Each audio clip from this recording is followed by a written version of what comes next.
After 25 years of marriage, my husband announced at Thanksgiving dinner that he was leaving me for his 22-year-old secretary. "She's everything you're not," he said. I nodded and replied, "Good timing, actually," when the inheritance letter arrived the next day.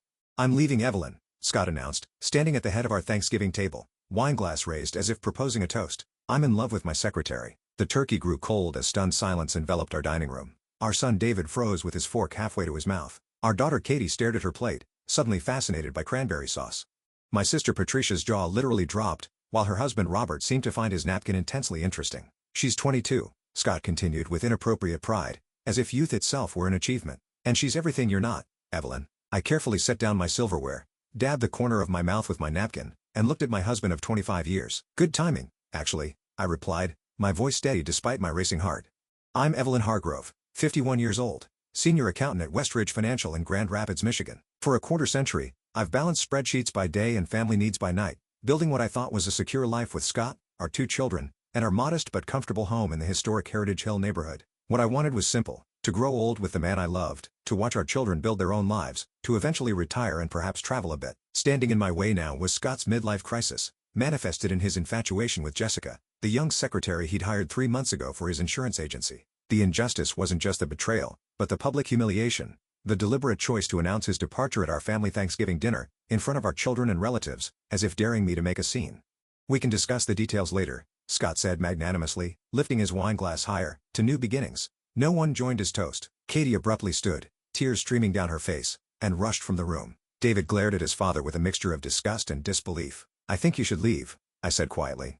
"It's still my house too," Scott replied, the smugness in his tone suggesting he'd already calculated his advantage. "I'll pack some things tomorrow." As our guests awkwardly excused themselves and Scott retreated to his study with the remains of the wine bottle, I began mechanically clearing dishes, my mind oddly calm despite the wreckage of my marriage strewn across the dining room. It was while loading the dishwasher that I noticed the blinking light on our answering machine. I pressed play, hearing the familiar voice of my Uncle Edward's attorney. "Evelyn, it's James Benedict calling. I have some significant news regarding your uncle's estate. Please call me as soon as possible." Uncle Edward, my mother's brother, a lifelong bachelor who'd made a fortune in commercial real estate, had passed away 3 weeks earlier. I'd always been his favorite niece, but I had no expectations from his will beyond perhaps a keepsake or small remembrance. Little did I know that Scott's dramatic exit was about to be overshadowed by an even more dramatic arrival. Scott and I met during our senior year at Michigan State. He was charming, ambitious, with a quick smile that seemed perpetually aimed in my direction. I was studious, organized, already planning my career in accounting. We balanced each other, his spontaneity softening my rigidity, my practicality grounding his dreams. At least, that's the story we told ourselves. We married young at 26 after I had established myself at a local accounting firm, and Scott had launched his insurance agency with a small business loan. The early years were lean but happy. We saved diligently for a down payment on our Heritage Hill Victorian, a fixer-upper that consumed our weekends for nearly a decade. I took only 6 weeks of maternity leave with each child, returning to work while juggling the demands of motherhood and career. As Scott's business grew, so did his aspirations. The modest office expanded to a prime downtown location. His wardrobe gradually upgraded from department store suits to custom tailoring. He joined the country club, not for the golf he rarely played, but for the connections that might lead to high net worth clients. I supported these endeavors, believing they were investments in our shared future. My own career progressed steadily, if unspectacularly. I became known for my meticulous work and ethical standards, eventually reaching senior accountant status at Westridge Financial. My salary provided consistent support during the inevitable downturns in Scott's commission-based income. Uncle Edward had always approved of my practical approach to life. "You're the ant to all those grasshoppers," he'd say during our monthly lunches. Always preparing, always looking ahead. When he was diagnosed with pancreatic cancer 6 months ago, I'd visited him weekly, bringing home cooked meals he rarely ate and company he seemed to value more than I'd realized. Looking back, I can identify the warning signs in my marriage: Scott's increasing criticism of my sensible clothing and predictable routines, his sudden interest in fitness at 49, the new convertible purchased without discussion, the late nights at the office that smelled of unfamiliar perfume. Classic midlife crisis behaviors I recognized but dismissed, telling myself our foundation was too solid to crumble from such cliches. "Men go through phases," my sister Patricia assured me when I confided my concerns. "Edward went through something similar at 50. Remember the motorcycle?" So I waited for the phase to pass, believing that 25 years of marriage had earned me patience and understanding. Even when Scott mentioned hiring Jessica, describing her as bright and intuitive despite her lack of experience, I suppressed my unease. She was younger than our daughter after all. Surely, Scott wouldn't be so predictable. 2 weeks ago, I'd stopped by his office unexpectedly, bringing lunch as a surprise. The receptionist's pitying glance should have prepared me for finding his door locked, hushed giggling emanating from within. I left the sandwiches with the receptionist and drove back to work, telling myself there must be a reasonable explanation. I chose trust over suspicion, loyalty over evidence. Now watching Scott refill his wine glass in solitary celebration of destroying our family, I wondered if I had been loyal to a man who had never truly existed. The morning after Thanksgiving dawned with a crystalline clarity typical of Michigan Novembers. I'd slept fitfully on the living room sofa, unwilling to share the bedroom with Scott. He'd stumbled up the stairs well past midnight, the empty wine bottle abandoned in his study. I made coffee and called James Benedict's office, leaving a message with his secretary. Still in yesterday's clothes, I walked upstairs to collect fresh attire, only to find Scott already awake and packing. Jessica's apartment is too small for both of us, he explained without prompting, stuffing shirts into a suitcase. I'll be staying at the Parkview Hotel until we find something suitable. We? The casual use of the plural stung more than I expected. When did it start? I asked, my voice surprisingly calm. Scott paused, perhaps taken aback by my direct question. Does it matter? 25 years of marriage deserves at least honesty about its end. He sighed, sitting heavily on the bed we'd shared for decades. July, at the company picnic. She was interested, attentive. His expression took on a defensive edge. Do you know how long it's been since you were genuinely interested in anything about me, Evelyn? Jessica listens. She's excited about my ideas, my plans. She's 22, I replied flatly. Everything is exciting at 22. It's not just the age, Scott insisted. She sees me, the real me, the me that got buried under mortgages and college funds and life insurance policies. I studied my husband, the thinning hair he'd recently started dyeing, the expensive watch that had replaced the one I'd given him on our 10th anniversary, the designer clothes that strained slightly against his middle-aged paunch. Who was this man who could throw away a quarter-century of shared history for the admiration of someone barely older than our children? I think what hurts most, I said carefully, is that you didn't respect me enough to end things privately. Scott had the grace to look momentarily ashamed, then his expression hardened. I needed witnesses. Your family needs to understand this isn't just some fling or midlife crisis they can talk you through. This is real. The calculated cruelty of his public announcement suddenly became clear. He'd wanted to humiliate me, to make reconciliation impossible, to shift blame for our marriage's end entirely onto his shoulders so I wouldn't fight for it. I see, I said simply. The doorbell interrupted whatever Scott might have said next. I went downstairs to find a courier with a certified letter requiring my signature. The return address was James Benedict's law firm. I opened it in the kitchen, scanning the formal legal language until the key phrases left from the page: sole beneficiary, controlling interest, comprehensive portfolio, and a figure that made me clutch the kitchen counter for support: $4,700,000. Uncle Edward, who had lived modestly despite his wealth, had left me his entire estate, the commercial properties, the investments, even his charitable foundation. The inheritance was structured as separate property, established after my marriage, explicitly designated as belonging exclusively to me, rather than the marital estate. The letter included a handwritten note from Uncle Edward. Evelyn, I've always admired your loyalty and strength. Life has a way of testing both. Consider this your safety net, whatever comes next. Somehow, he had known or at least suspected that I might need independent means. Had he seen something in Scott that I had missed, or had my own concerns slipped into our conversations more than I realized? Upstairs, I could hear Scott on the phone.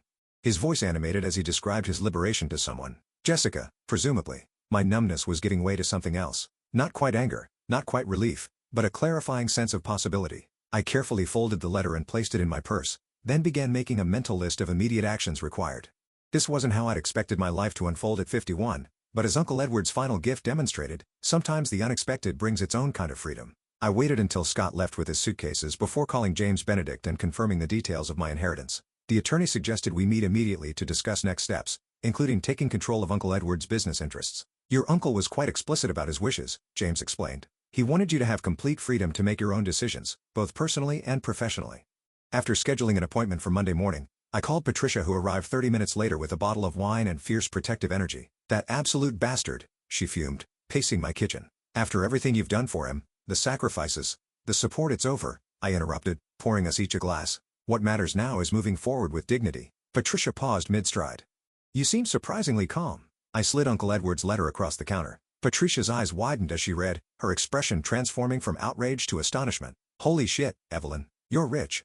It appears so, I acknowledged, the reality still sinking in. The question is what to do about it, and about Scott. Patricia's grin turned predatory. Oh, this is too perfect.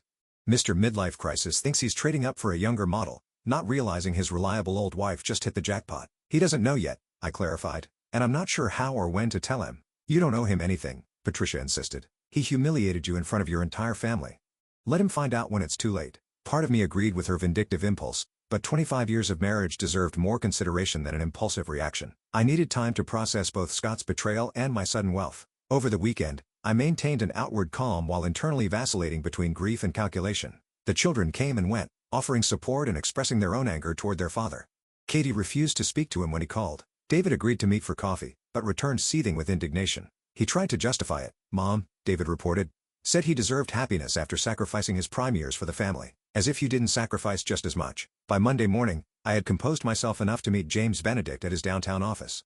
The attorney, a contemporary of Uncle Edward's with silver hair and perceptive eyes, greeted me warmly. Your uncle spoke of you often, he said as we settled into his wood-paneled conference room. He admired your steady character tremendously. For 2 hours, James outlined the extent of my inheritance, 6 commercial properties in Grand Rapids and surrounding areas, a diverse investment portfolio, controlling interest in a property management company, and stewardship of a charitable foundation supporting educational initiatives. Edward believes strongly in financial independence, James explained, sliding a folder across the table, particularly for women. His mother, your grandmother, was left destitute after his father's death. He never forgot that vulnerability. The inheritance was specifically structured to remain separate from marital assets, a legal distinction that would become crucial in the coming weeks. As I left James' office with a stack of documents to review, my phone chimed with a text from Scott. Need to discuss finances? Dinner tonight? I agreed to meet at a neutral location, a quiet Italian restaurant downtown where we'd once celebrated anniversaries and happier times. Scott arrived looking simultaneously smug and uneasy, kissing my cheek as if our marriage weren't lying in ruins between us. You're looking well, he opened, studying me with slight confusion. Perhaps he'd expected red eyes and disheveled appearance, visible evidence of my devastation. What did you want to discuss? I asked, bypassing small talk. Scott cleared his throat. I've been thinking about the house. It makes sense for you to stay there, of course, but given its value, we should discuss compensation. Compensation? My share of the equity, he clarified. I'm thinking we could arrange a buyout over time. I know you don't have liquid assets to purchase my portion outright. The presumption was breathtaking. Not only was he leaving me for a woman half my age, but he expected me to make payments to him while he built his new life. I need time to think about it, I said carefully. Scott nodded magnanimously. Of course, it's a lot to process, but Jessica and I will need capital for our fresh start. I'm sure you understand. What I understood with perfect clarity was that Scott saw me as nothing more than a financial resource to be drained before being discarded, a stepping stone to his new life with Jessica. I'll have my attorney contact you, I managed, fighting to maintain my composure. Scott's eyebrows rose. You have an attorney already? That seems unnecessarily adversarial, Evelyn. I thought we could handle this amicably. Amicable? I echoed. The word tasting bitter. Was humiliating me at Thanksgiving dinner amicable? Scott had the grace to look momentarily uncomfortable. I admit the timing was perhaps insensitive, but I needed to make a clean break. For Jessica's benefit, you mean? He glanced at his watch, a nervous habit I recognized from countless budget discussions throughout our marriage. Jessica deserves a fresh start without shadows from my past. She's young with her whole life ahead of her, and I'm not, I suppose. The words emerged more sharply than intended. That's not what I meant. He reached across the table, attempting to take my hand. I withdrew it smoothly. You'll be fine, Evelyn. You've always been resilient. Resilient. The word hung between us. His subtle acknowledgement of how often I'd bent without breaking during our marriage. The financial strains when his business was starting. The years of balancing childcare with full-time work. The emotional labor of maintaining our home and relationships, always adapting, always accommodating. You're right, I agreed finally. I am resilient. Something in my tone must have alerted him. His expression shifted from patronizing confidence to wariness. We should discuss the practical matters, he pivoted. Division of assets, support considerations. I've been looking at our financials, I interrupted. There are some irregularities I'd like to address. Scott blinked rapidly. Irregularities? Withdrawals from our joint savings. Approximately $47,000 over the past 6 months. His face flushed. Business expenses. Temporary cash flow issues. I was going to replace it. With what? Your agency's profits have been declining for 3 years. The flash of alarm in his eyes confirmed what I'd suspected. Scott had been systematically siphoning our savings, likely to finance his new lifestyle with Jessica. Expensive dinners, hotel rooms, perhaps gifts, the building blocks of his affair. How would you know about the agency's profits? He demanded, defensive now. I'm an accountant, Scott. I notice patterns. He recovered quickly, smoothing his features into what I recognized as his client-facing smile. This is exactly why we need to approach our separation logically. We're both under stress, making accusations. It's not an accusation if it's demonstrably true, I countered, sliding my phone across the table with our bank statement displayed. The withdrawals align perfectly with your late nights at the office and weekend client meetings. Scott stared at the evidence, then met my gaze with cold calculation. Fine, I've been planning my exit. Can you blame me? 25 years with the same predictable, boring routine, the same predictable, boring wife. The cruelty was intentional, designed to wound, to ensure I would retreat into hurt rather than pursue the financial discrepancies. It might have worked a week earlier. I'd like the money returned, I said calmly. All of it. He laughed dismissively. That's not happening. Consider it the price of your freedom. Freedom isn't what you're selling, Scott. It's betrayal, packaged as liberation. His expression hardened. You've always been judgmental. Jessica accepts me as I am. Jessica doesn't know who you are, but she will. Something in my voice must have registered because genuine concern flickered across his features. What does that mean? Before I could respond, Scott's phone chimed with an incoming call. The name Jessica flashed on the screen. Take it, I encouraged. I'm sure she's eager to hear about your amicable divorce plans. He hesitated, then answered, stepping away from the table for privacy. I watched him gesturing animatedly. His back turned to me as he undoubtedly reassured his young lover that everything was proceeding as planned. I used the moment to signal for the check. As I waited, I mentally reviewed what I'd learned from my meeting with James Benedict that morning. Information I hadn't yet shared with Scott. The pending inheritance was only part of the picture. Uncle Edward's private investigator had uncovered something far more damaging to Scott's carefully constructed narrative. 2 years earlier, Scott had taken out a substantial business loan using our house as collateral without my knowledge or consent. My forged signature on the documents constituted fraud. The loan was now in default, explaining his urgency to discuss finances. Scott wasn't just leaving me for a younger woman. He was attempting to flee a financial disaster of his own making. In the 2 weeks following our restaurant meeting, I executed a careful strategy on 3 fronts. First, I met with a forensic accountant recommended by James Benedict to document Scott's financial malfeasance. Second, I consulted with a divorce attorney specializing in cases involving fraud.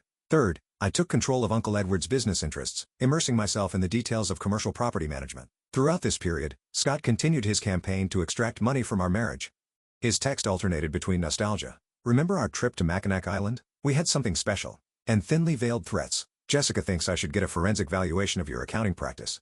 I responded minimally, buying time while evidence accumulated. The forensic accountant discovered Scott had not only defaulted on the fraudulent business loan, but had opened credit cards in my name, running up substantial debt. More damning still, he'd been systematically falsifying his agency's financial records to conceal declining revenues, potentially insurance fraud. My divorce attorney, Maureen Winters, was blunt in her assessment. We have enough for criminal charges, not just divorce proceedings. The question is, what do you want? What I wanted was complicated. Justice, certainly. Protection of my assets, absolutely. But revenge? The emotion felt foreign, unproductive. I want a fair resolution that acknowledges the reality of our situation, I told her, and I want it concluded quickly. Maureen nodded approvingly. We'll file immediately, requesting temporary orders to protect your assets. The inheritance simplifies things. With your financial security assured, we can focus on untangling the fraud. The plan was proceeding smoothly until Scott surprised me by bringing Jessica to our house, my house, to collect some personal items. I arrived home from a meeting with Uncle Edward's property manager to find them in our bedroom. Scott packing cufflinks and watches while Jessica lounged on our bed, scrolling through her phone. You must be Evelyn, she said without looking up. Scott's told me so much about you. I studied the young woman who had facilitated the destruction of my marriage. Pretty in the expected ways. Slim, blonde, with the confidence of someone who hadn't yet encountered significant disappointment. She wore expensive clothes that still had the fresh shine of recent purchase. Scott's $47,000 walking and talking. Has he told you about the fraud investigation? I asked pleasantly. Jessica's head snapped up. What? Scott emerged from the closet, his expression thunderous. Evelyn, that's enough. Or the defaulted loan? The forged signatures? The credit card debt? She's lying, Scott told Jessica, but uncertainty had crept into his voice. Am I? I removed a folder from my bag, extending it toward Jessica. These are copies of the relevant documents. You might want to reconsider hitching your wagon to a sinking ship. Scott lunged for the folder, but Jessica was quicker, grabbing it and leafing through the contents with increasing alarm. What is this? She demanded, holding up a credit card statement. You said you were taking me to Paris after the divorce. I can explain, Scott began, but Jessica was already moving toward the door, folder clutched to her chest. You said you were financially secure, she accused. You said Evelyn was the problem. After she left, Scott turned on me with cold fury. You've ruined everything. You managed that entirely on your own, I replied. The next morning, Maureen called with unexpected news. Scott had contacted a different attorney requesting an emergency settlement conference. He's desperate to settle quickly, she explained, offering to admit to the fraudulent loan in exchange for not involving law enforcement. It seemed Jessica's departure had shattered Scott's illusions of a consequence-free fresh start. With his relationship imploding and legal jeopardy looming, he was finally facing reality. I should have felt triumphant. Instead, I felt oddly hollow. 25 years of marriage ending not with dignity, but with desperate negotiation to avoid criminal charges. What do you recommend? I asked Maureen. We're in a strong position. We could push for everything. The house, your full retirement accounts, even reparations for the fraud.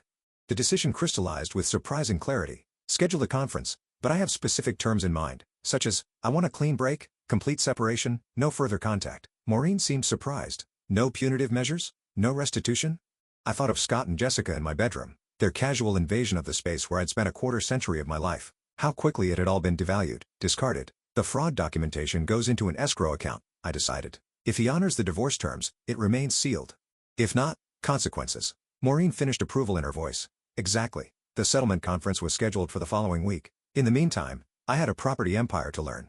The settlement conference took place in Maureen's sleek downtown office overlooking the Grand River. Scott arrived alone, his normally immaculate appearance showing signs of strain, wrinkled shirt, shadows under his eyes, the expensive watch conspicuously absent from his wrist. His attorney, a nervous man with a perpetual frown, opened with conciliatory language about mutual mistakes and moving forward amicably. Maureen's icy smile stopped him mid-platitude. "Let's be clear about the situation," she said, sliding documents across the table.